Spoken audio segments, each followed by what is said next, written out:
خب بریم سراغ استند کلینیک. اول از همه درما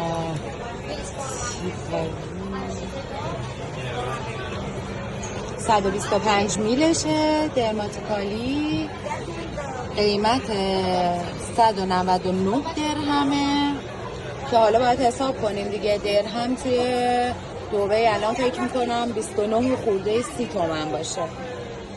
و دور چشم کلینیک بابای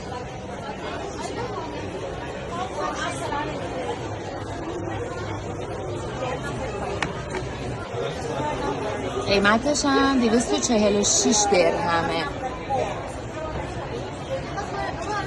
245 درهم که اینم حالا باید حساب کنیم دیگه به پول ما چقدر میشه. کلاً محصولات اصل کلینیک رو توی نمایندگی های مجاز دیگه، مثلا همین سفورا که الان من اومدم اینجا قیمت های واقعی رو اینجا نشون میده برای هر برندی. این که حالا یه سری ها میان میگن که ما میریم عمده خرید میکنیم قیمتمون پایین تره به خاطری که عمده و اینا. من سوال کردم اصلا همچین چیزی نیستش. این محصولات اصلا همچین چیزی ندارن که عمده باشه قیمتش پایین تر باشه. همینه، همه جای دنیا همینه. خواستم حالا یه اطلاعات کوچولو کسب کنم و با شما به اشتراک بذارم.